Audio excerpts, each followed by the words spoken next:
Assalamualaikum warahmatullahi wabarakatuh. Pertama-tama kami panjatkan rasa syukur kehadirat Allah Subhanahu wa Ta'ala, yang mana pada pagi hari ini telah memberikan kesehatan kepada kita, telah memberikan hidayahnya kepada kita, telah memberikan waktu yang tiada bandingnya pada pagi hari ini, serta sholawat dan salam tidak lupa kami unjukkan kepada junjungan kita Nabi besar Muhammad Sallallahu Alaihi Wasallam, yang telah memberikan jalan yang terang kepada kita semuanya, yang membuka pintu gerbang keterangan, membuka pintu gerbang petunjuk kepada umat manusia, memberikan jalan yang terang yang dulunya gelap gulita, sehingga menjadikan kita semuanya menjadi umat muslim, umat Islam yang penuh rahmat, penuh hidayah, penuh maghfirah, dan mempunyai amalan-amalan ibadah sesuai yang Rasulullah Muhammad Sallallahu Alaihi Wasallam contohkan. Pada pagi hari ini tidak lupa kami sapa semua teman-teman kami. Kita sapa semua saudara-saudara, semua sahabat-sahabat yang dekat maupun yang jauh, yang masih mengingat maupun yang bahkan sudah tidak mengingat sama sekali kepada kita semuanya. Semoga semuanya mendapatkan berkah lindungannya, rezeki, serta mendapatkan hidayah dan petunjuk agar dimudahkan setiap langkahnya, setiap ambisinya, setiap cita-citanya, dan diberikan harta dan rezeki yang cukup dari Allah Subhanahu wa Ta'ala. Amin ya Rabbal Alamin. Di sini menyinggung tentang persahabatan.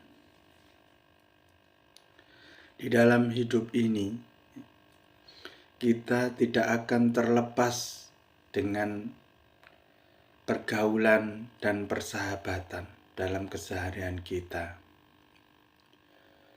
Dimanapun kita berada, dimanapun kita berpijak, bergaul, bahkan kita mencari kehidupan di udara yang luas, di luaran rumah maupun di dalam rumah kita. Ada medianya, ada alat komunikasinya yang tidak dapat kita pungkiri lagi. Internet bisa menyala dimanapun dan kapanpun, dan dapat berkonektivitas secara luas maupun secara pribadi. Oleh karena itu, perlunya kita menjunjung tinggi nilai persahabatan, nilai kebersamaan, nilai kerukunan, dan menghargai serta menghormati persahabatan tanpa ada batasnya.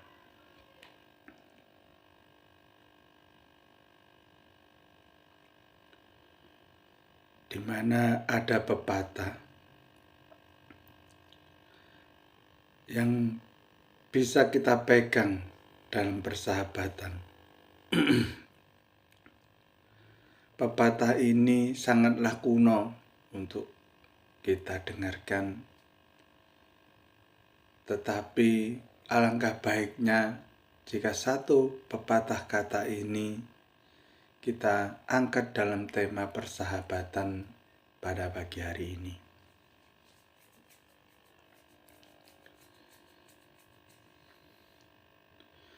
Persahabatan adalah kepompong, yaitu persahabatan mempunyai daur kehidupan. Yang awalnya kita dilahirkan sendirian tanpa teman, dan lama-kelamaan kita merangkak menjadi manusia yang dapat berdiri sendiri dan mandiri, sehingga dalam suatu waktu kita menemukan seorang maupun beberapa teman dalam kehidupan di lingkungan kecil kita, sehingga dalam suatu ketika terpisahkan dan bertemu lagi. Itulah persahabatan sebagai kepompong. Ada daur kehidupannya, ada daur mencari, ada daur menemukan, ada daur bersama-sama. Dan begitulah indahnya daur kehidupan ini. Jika kita umpamakan, kita adalah sebagai makhluk hidup yang saling membutuhkan, saling memerlukan satu sama lainnya.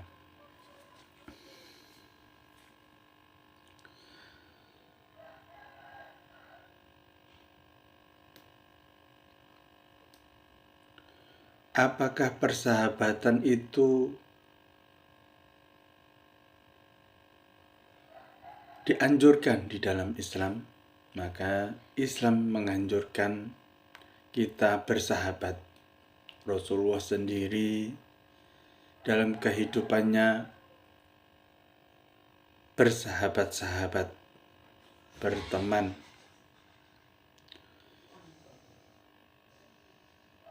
Jadi di dalam beberapa ribu riwayat dalam kehidupan Rasulullah, cerita dan Rasulullah diceritakan atau dituturkan oleh para sahabat-sahabatnya, para penggemar-penggemarnya, para penghafal-penghafal. Tidak hayal jika kita juga boleh bersahabat.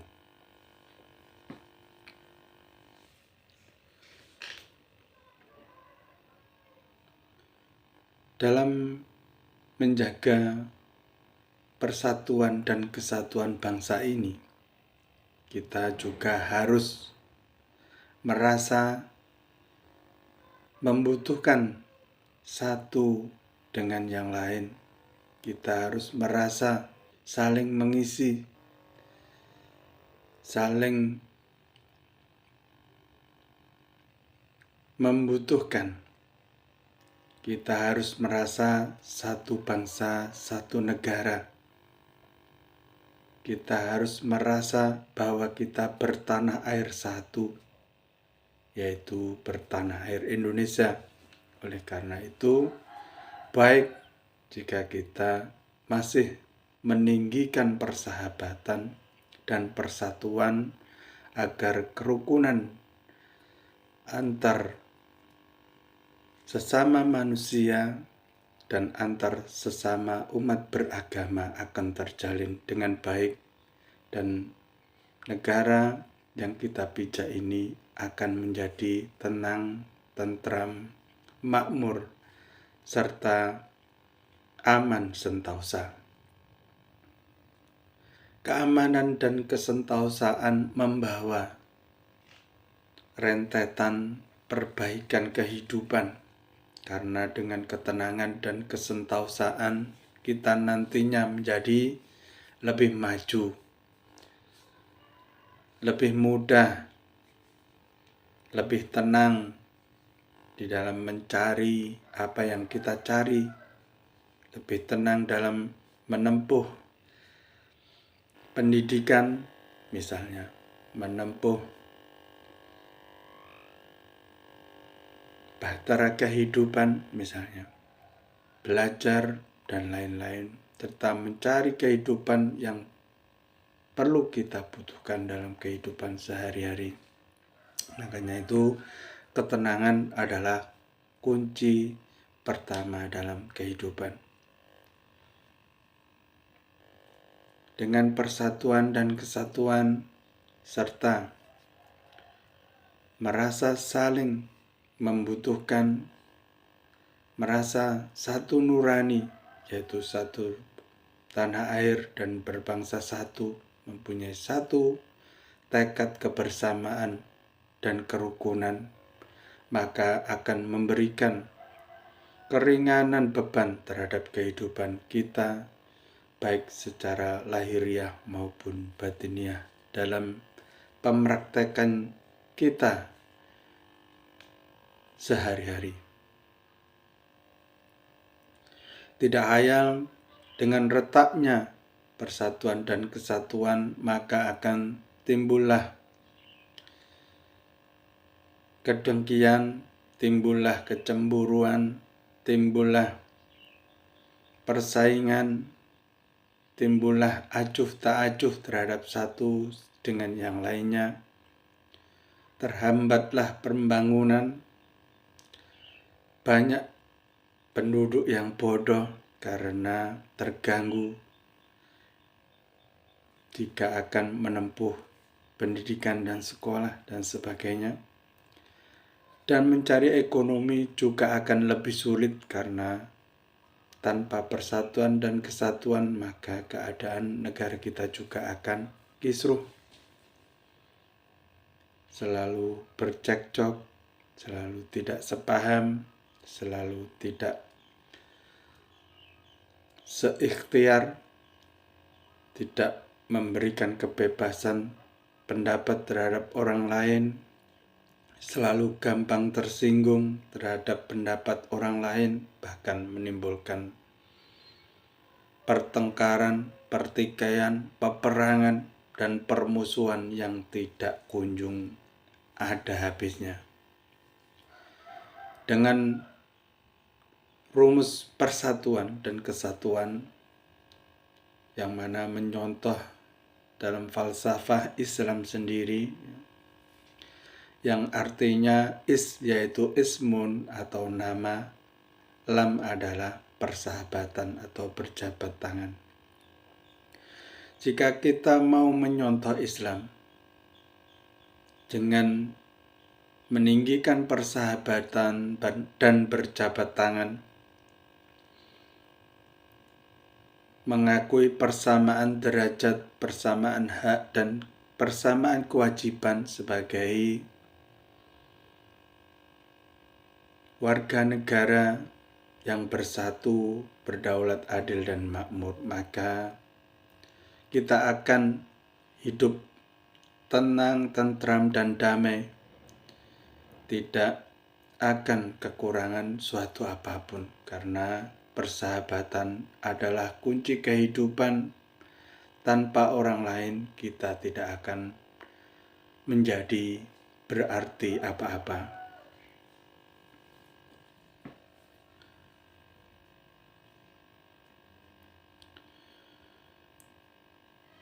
Dalam mendirikan suatu negara dan mendirikan suatu bangsa, kita mempunyai sudah landasan, yaitu landasan konstitusional, landasan ideologi, dan landasan de facto and de jure. Dalam falsafah pendirian suatu negara akan disahkan oleh negara-negara lain dan dipandang menjadi negara yang berdaulat, adil, dan makmur. Oleh karena itu, barang siapa menjunjung tinggi persatuan dan kesatuan bangsa ini, maka akan menjunjung tinggi kemakmuran, perekonomian, dan menjunjung tinggi ketenangan pembangunan, serta menjunjung tinggi keberhasilan pembangunan karena menjunjung tinggi perdamaian, menjunjung tinggi keberhasilan menjunjung tinggi rasa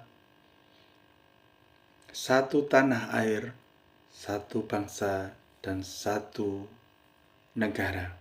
Kita berbendera sama, yaitu merah putih, berbahasa sama, yaitu bahasa persatuan yang sah, yang sudah diikrarkan dan disahkan secara de facto dan de jure, secara pengakuan di dalam dan di luar negara, dan oleh negara-negara lain, yaitu bahasa Indonesia. Maka itu kita bersahabat satu dengan yang lain, dengan suku satu dan dengan suku yang lain dengan bahasa Indonesia. Tanpa bahasa Indonesia, kita tidak mempunyai bahasa yang sama. Karena tanpa bahasa yang sama, kita tidak mungkin bisa berkomunikasi dengan suku lain. Kita tidak mungkin berkomunikasi dengan orang di daerah lain karena mereka mempunyai bahasa suku dan bahasa daerah masing-masing. Dengan begitulah menjunjung persatuan dan kesatuan itu penting, yaitu juga kita menjunjung tinggi pembangunan, menjunjung tinggi perekonomian baik individu, kultural maupun bangsa kita. Dengan selalu membangkitkan rasa persatuan dan kesatuan bangsa ini, yang bersuku-suku, yang majemuk, yang berbhinneka tunggal ika, yang beraneka ragam, berbeda-beda, tetapi tetap satu bangsa dan satu nusa, serta satu negara dan bahasa yang sama, yaitu bahasa Indonesia. Dan negara Indonesia ini yang kita cintai ini. Maka jangan dilupakan sila ketiga dalam Pancasila ini, yaitu persatuan Indonesia, harus kita junjung tinggi. Kita pelajari, kita amalkan dalam kehidupan sehari-hari supaya negara kita akan makmur, akan tenang, damai, dan rukun sentosa, dan akan lancar tanpa hambatan suatu apapun. Kita akan mudah membedakan orang jahat dan orang yang baik karena kita mempunyai pegangan persatuan dan kesatuan bangsa. Kita tidak akan mudah berpecah belah. Kita tidak akan mudah terfitnah. Kita tidak akan mudah terongrong. Kita tidak akan mudah terkoyak. Kita tidak akan mudah diadu domba. Kita tidak akan mudah dipecah belah karena kita mempunyai jurus persatuan dan kesatuan, yaitu sila ketiga dalam Pancasila, yaitu persatuan Indonesia beserta butir-butirnya. Jika kita sudah membaca, mengamalkan, maka seluruh penduduk, rakyat, bangsa dan negara Indonesia ini akan rukun, damai, dan sentosa. Baik kita beragama, apapun 6 agama itu. Dan seyogjanya kita mengamalkan 5 silanya, yaitu mulai sila pertama, ketuhanan yang Maha Esa. Kita meyakini bahwa agama yang sah di Indonesia adalah agama yang berketuhanan yang Maha Esa. Kita harus menghargai dan menghormati orang yang beragama lain. Kita tidak boleh memaksakan kehendak terhadap orang yang beragama lain. Kita harus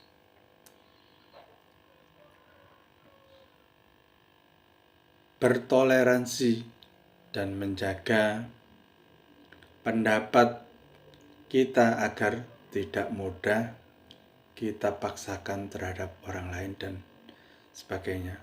Dan sila kedua yaitu kemanusiaan yang adil dan beradab. Jadi kita memandang asas kemanusiaan, jadi semua penduduk Indonesia ini manusia dan semua manusia harus mempunyai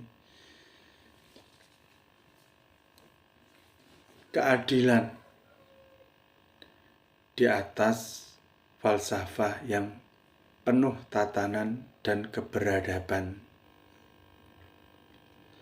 Yang nomor 3 yaitu persatuan Indonesia. Kita harus bersatu padu, tidak boleh saling mencela, tidak boleh berseberang pendapat. Jika mempunyai pandangan yang berseberangan, kita harus menahan diri, ya, mencari waktu yang lain untuk menyampaikan. Kita harus melihat-lihat orang yang mau kita ajak berbicara, bagaimana kita menempatkan perasaan dan waktu kepada mereka dan tanpa memaksakan kehendak kepada siapapun untuk menyampaikan pendapat. Dan bahkan kita harus mau, ya, mengalah jika pendapat kita memang belum tepat maupun belum benar. Itu rahasia bagaimana persahabatan ini akan baik, akan tenang, akan makmur, akan sentosa, akan menjadikan bumi negara Nusantara ini bersatu, tentram, damai, makmur, sejahtera, perekonomiannya baik, rakyatnya rukun, rakyatnya saling pengertian, menjaga individualisme dan kebersamaan, tanpa melupakan pijakan satu nusa, satu bangsa, dan satu tanah air Indonesia. Yang keempat yaitu kerakyatan yang dipimpin oleh hikmat kebijaksanaan dalam permusyawaratan perwakilan. Di dalam kita mempunyai kebijaksanaan secara luas, secara waktu per waktu sudah diatur di dalam pelaksanaan pembangunan permusyawaratan di negara kita. Kita harus mempunyai azas perwakilan yang disahkan dalam landasan ideologi di negara kita. Kita harus mengakui perwakilan, karena tanpa perwakilan, maka usulan maupun pendapat yang kita emban dalam menjalankan pembangunan ini tidak segera dapat terwujud. Karena jika kita kumpulkan dengan jumlah penduduk yang 450 juta jiwa ini mempunyai pendapat sendiri-sendiri dan tidak akan kunjung selesai kita membangun. Tidak ada yang memilah, menjuruskan, menempatkan pembangunan yang seharusnya tepat dan tidak kunjung memilah yang sudah selesai dibangun dan yang belum dibangun. Makanya itu kita mempunyai asas kerakyatan yang dipimpin oleh hikmat kebijaksanaan dalam permusyawaratan perwakilan. Jadi kita harus mempunyai pemimpin dalam suatu kelompok-kelompok, yaitu misalnya partai-partai, ya, di dalam pemilu, dan memilih satu pemimpin untuk dijadikan perwakilan, baik itu baik maupun buruk, dan di kemudian hari kita revisi dalam tahap-tahap pembangunan sehingga akan berjalanlah pembangunan sesuai ide perwakilan dan permusyawaratan yang adil, permusyawaratan yang berasaskan kerakyatan, yang dipimpin oleh hikmat, oleh kebijaksanaan, yang bijaksana dalam permusyawaratan, di dalam permusyawaratan Majelis Permusyawaratan Rakyat Republik Indonesia, dalam perwakilan, jadi diwakil-wakili. Jadi dalam satu negara ini ada 1000 perwakilan yang mewakili rakyat Indonesia dalam Majelis Permusyawaratan Rakyat. Itu contohnya. Yang kelima yaitu keadilan sosial bagi seluruh rakyat Indonesia. Jadi untuk semua rakyat Indonesia harus mempunyai keadilan, mempunyai rasa adil di dalam memperoleh kesempatan mereka bersosial. Bagi seluruh rakyatnya, tidak pandang bulu, harus mempunyai keadilan sosial, keadilan bersahabat, keadilan berteman, keadilan mencari informasi, keadilan mencari kebutuhan, keadilan mempelajari peta wilayah, keadilan dan tidak ngotot atau tidak memaksakan kehendak terhadap orang lain, dan mempunyai keadilan secara menyeluruh sesuai dengan hak dan kewajiban masing-masing. Dan tetap negara akan membantu yang belum mampu dan akan mencari bantuan terhadap orang yang sudah mampu-mampu. Itulah keadilan. Dari sinilah kita menyimpulkan bahwa rasa ketenangan dalam membangun, memberikan kekuatan di dalam persahabatan dengan penuh kepentingan yang tidak terduga, yaitu bahasa. Di dalam suatu negara yang terpisah-pisah ini, karena kita pernah berkunjung ke sana kemari, berbeda manusia yang kita temui, berbeda suku dan bahasa serta adat dan daerah, maka kita mempunyai bahasa yang masih bisa untuk menyambung lidah kita, yaitu bahasa Indonesia. Di seluruh tanah air, kebanyakan orang mengenyam pendidikan dan mengerti akan bahasa persatuan kita, yaitu bahasa Indonesia. Jika kita ngomong dengan bahasa Indonesia dimanapun, maka banyak orang yang tahu artinya. Kadang ngomong itu bersifat individu, yaitu dengan satu orang. Ada yang bersifat umum, yaitu dengan banyak orang. Jika kita misalnya menyampaikan maksud pribadi, biasanya dengan satu orang, dengan melirikkan cara ngomong kita. Dan jika kita mengumumkan sesuatu terhadap orang banyak, dengan cara dikeraskan dengan bahasa persatuan yang baik dan dimengerti oleh orang lain, maka persatuan dan kesatuan bangsa kita akan bisa terwujud dengan baik.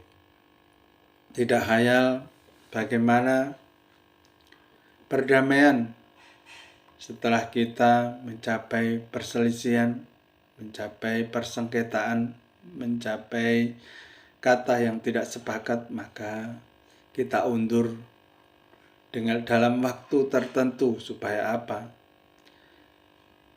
Supaya pikiran dan perasaan kita serta bagaimana otot-otot kita memahami maksud-maksud yang kurang kita mengerti itu bisa longgar, bisa renggang, bisa menjadi terang, dan akhirnya kita bisa memahami bagaimana orang lain berpikir, bagaimana kita sendiri berpikir yang tidak sama. Terkadang-kadang orang lain berpikir dengan pikiran kita yang sama, maka dengan keanekaragaman pemikiran dan kebersamaan itu kita akan memperoleh waktu, memperoleh nafas, memperoleh gerak, memperoleh relaksasi, memperoleh ilustrasi-ilustrasi yang perlu dalam mengemban tugas kebersamaan ini, supaya waktu itu diundur jika ada yang berselisih maupun bersengketa.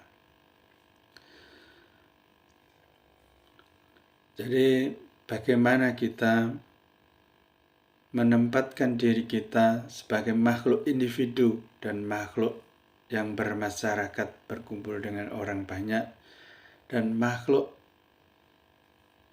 yang secara umum membutuhkan atau mempunyai kebutuhan yang sama seperti orang lain, dan mempunyai kebutuhan khusus seperti apa yang kita pikirkan sendiri-sendiri, dan itu semua belum tentu baik jika kita penuhi, ya. Jadi kita perlu mempertimbangkan bagaimana kepentingan individu kita, kepentingan secara mandiri kita, sesuai kecukupan dan kemampuan kita itu, apakah kita sudah tidak mempunyai tanggung jawab secara umum di luar itu, ya. Jadi kita juga mempunyai tanggung jawab terhadap orang lain. Di dalam Islam itu diajarkan, ya, kita harus membantu yang lemah. Kita harus memberikan sebagian apa yang kita miliki ini untuk orang lain yang tidak mampu. Jadi di dalam Islam itu tidak hanya mendidik kita berjuang secara individualisme yang kaku, ya. Jadi kita harus tetap memandang terhadap luaran, memandang terhadap orang lain. Jadi kita dianjurkan untuk selalu bersedekah, berinfak, berzakat, dan beramal saleh sesuai dengan apa yang telah kita yakini selama ini. Sebagai makhluk yang beragama maupun makhluk yang dilahirkan di negara yang penuh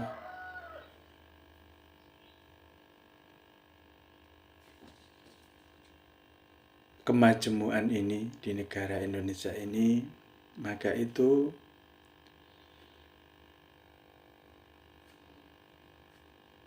di dalam pandangan secara ideologi Pancasila pun diajarkan juga di dalam riwayat-riwayat, contoh-contoh teladan Nabi Muhammad SAW, dianjurkan kita itu bersedekah, beramal jariah, membantu kaum yang miskin, membantu kaum yang lemah, membangun fasilitas-fasilitas umum, bergotong royong, mencari nafkah, ya. Juga bertukar pengalaman antara satu dengan yang lainnya tanpa menyinggung perasaan satu dengan yang lainnya, menyadari kelemahan diri sendiri, menyadari kelebihan diri sendiri, dan menyadari bahwa orang lain juga akan dimungkinkan mempunyai kelemahan maupun keterbatasan. Seandainya mereka pun adalah orang yang menguasai dalam suatu bidang ilmu maupun pengetahuan, tidak hayal mereka juga mempunyai keterbatasan. Juga bagaimana orang kaya, dermawan, mereka juga akan mempunyai keterbatasan secara harta, fisik maupun kemampuan. Makanya itu kita harus memandang-mandang orang lain, bagaimana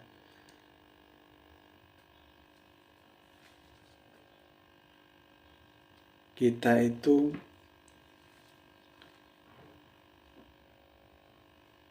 memandang sebagai makhluk hidup sebagai manusia ini secara wajar. Jadi ada kelemahan juga ada kelebihan. Jadi tidak hayal kita juga perlu menolong orang yang kaya, dermawan. Tidak hayal kita perlu menolong orang yang miskin, yang kekurangan. Karena mereka manusia, terkadang juga membantu kita juga terkadang memerlukan mereka, dan mereka juga terkadang memerlukan bantuan kita. Jadi hubungan keterkaitan dan ketergantungan antara sesama manusia ini jangan sampai kita retakkan, jangan sampai kita pudarkan, kita adu domba, karena walhasil dalam suatu tuntunan Islam liutammima makarimal akhlak. Jadi Rasulullah itu membangkitkan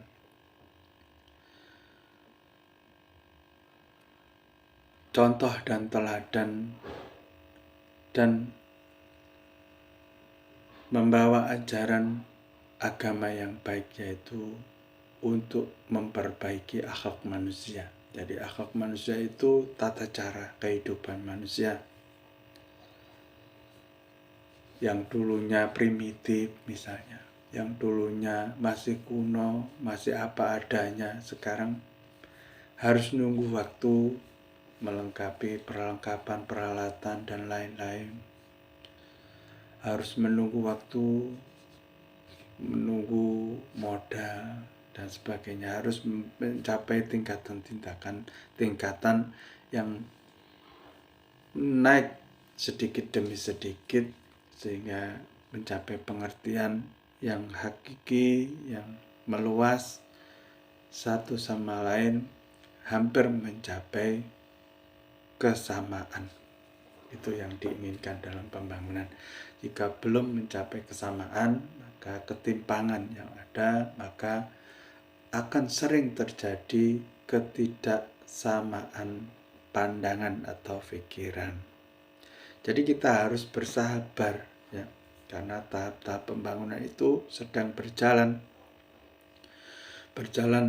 seiring waktu, karena masih dalam banyak penduduk kita dalam tahap pendidikan, dalam penitik beratan pembangunan di bidang pertanian, di bidang pendidikan, di bidang teknologi, di bidang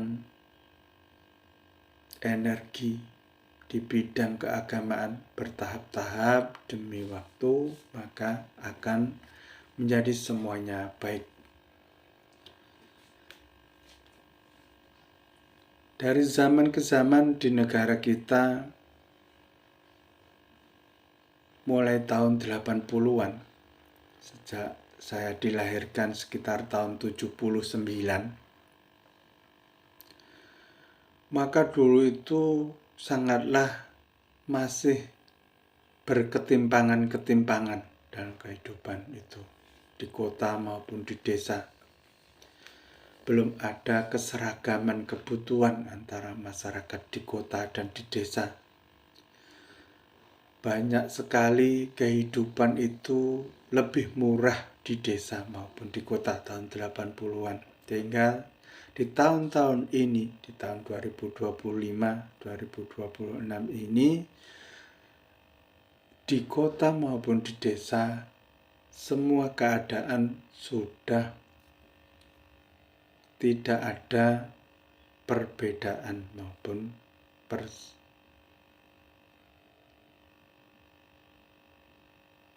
tidak ada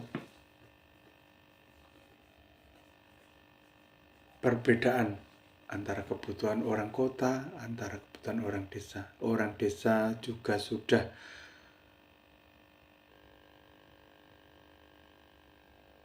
memilih ya, bagaimana dia memilih pakaian, memilih alat-alat ibadah, membangun rumahnya ya, yang di kota membangun rumahnya dengan bagus, yang di desa juga sama, membangun rumahnya dengan bagus.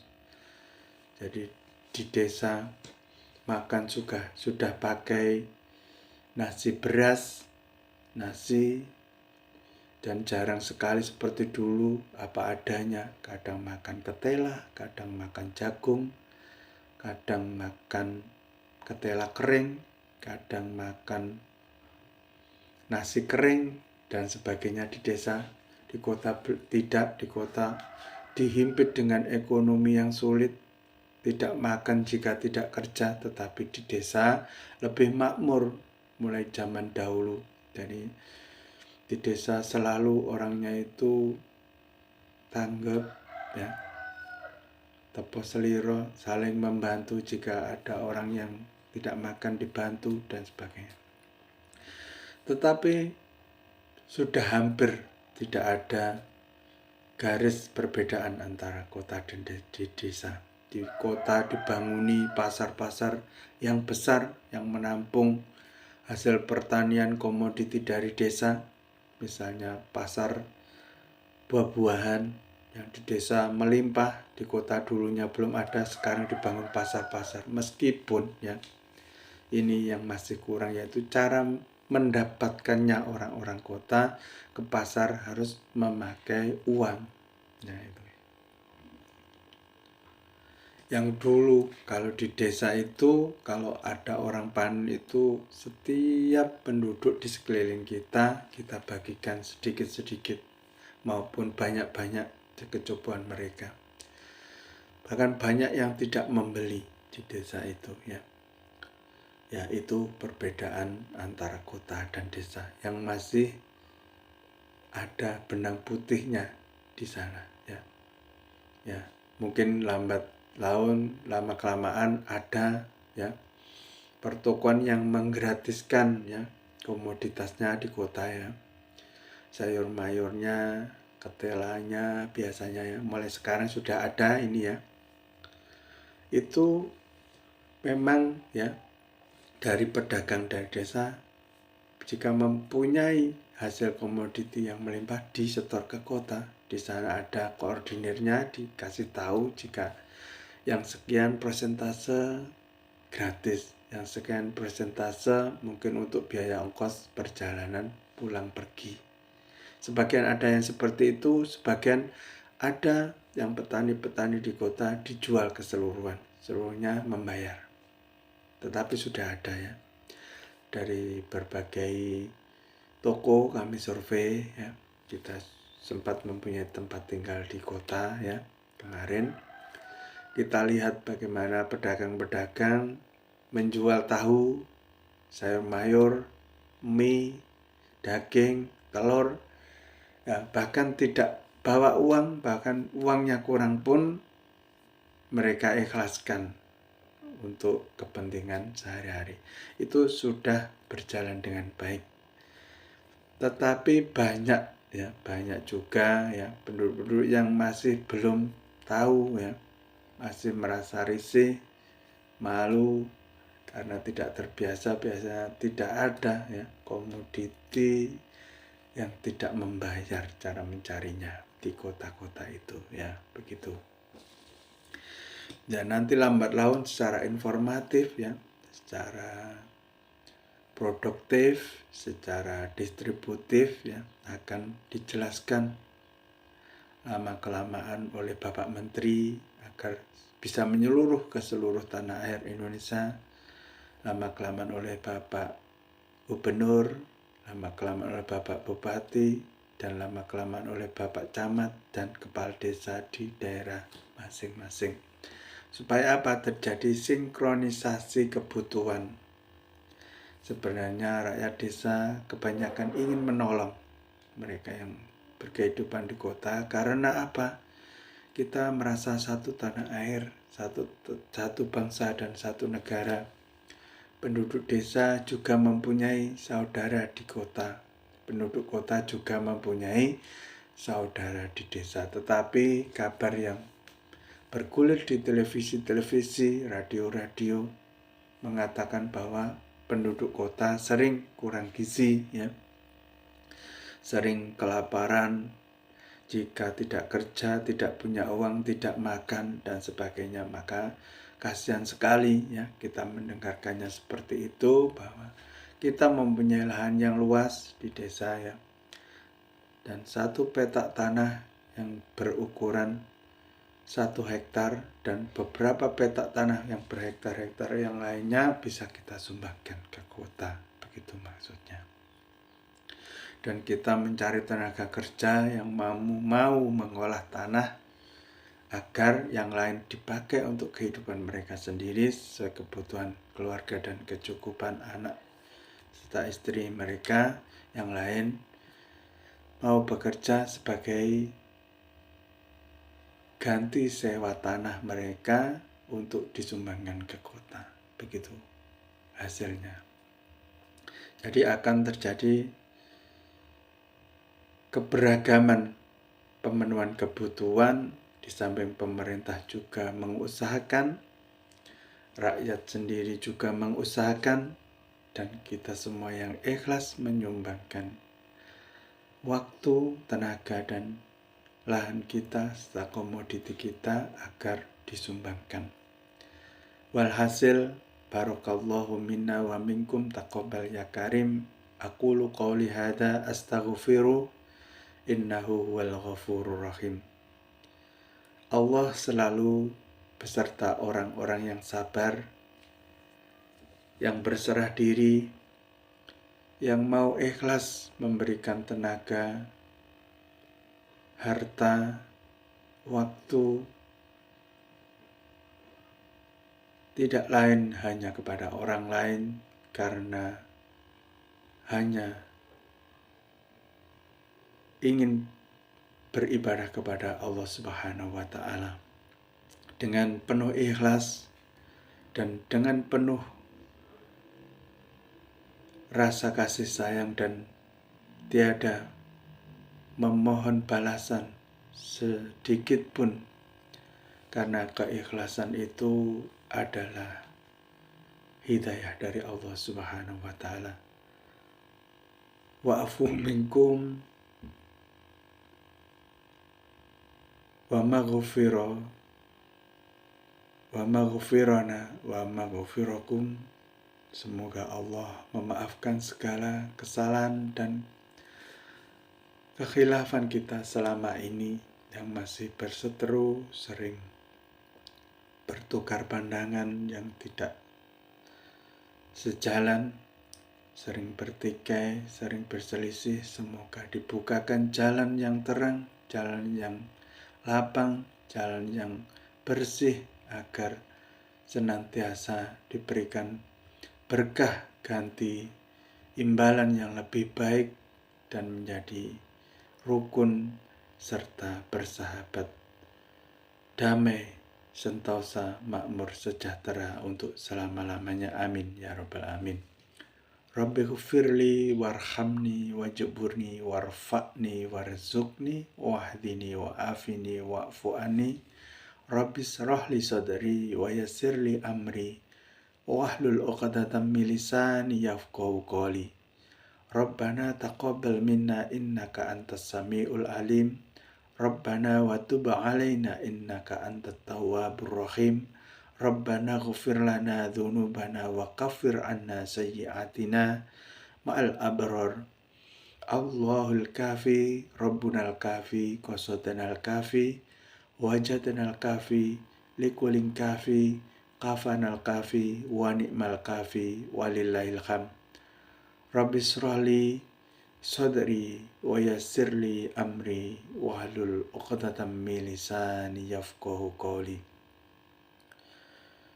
Allahumma salli wa sallim wa barik ala sayyidina Muhammad wa ala alihi wa sahbihi wa sallim ajma'in. Rabbana taqabbal du'a. Rabbana innaka antat tawwabur rahim. Rabbana innaka antas samiul alim.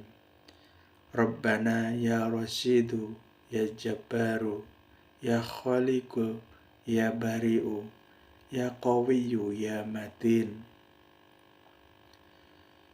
ya Dzul Jalali wal Ikram ya Ghaniyyu ya Hamid ya Syakuru. Rabbana atina fid dunya hasanatan wa fil akhirati hasanah wa qina adzabannar. Amin ya rabbal alamin. Dan akhirnya tiada gading yang tak retak, tiada perkataan manusia yang sempurna di alam bumi ini selain Rasulullah Muhammad sallallahu alaihi wasallam. Jika ada kekurangan dan perasaan yang kurang berkenan pada pagi hari ini, saya mohon maaf yang sebesar-besarnya, dan saya akhiri dengan bacaan Alhamdulillahirabbil alamin. Dan saya pamit undur diri. Assalamualaikum warahmatullahi wabarakatuh.